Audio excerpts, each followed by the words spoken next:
tough start to the weekend. You know, we had engine issues and troubles all from the start.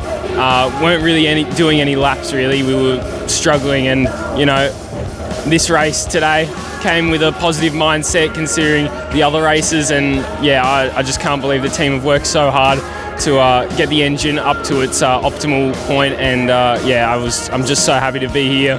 Came P3 from P16, great drive. The Click for Health Ford Mustang was really zooming, so yeah, can't thank my sponsors, my family and Corish enough. Yeah, but super happy with the result, did not expect to be here.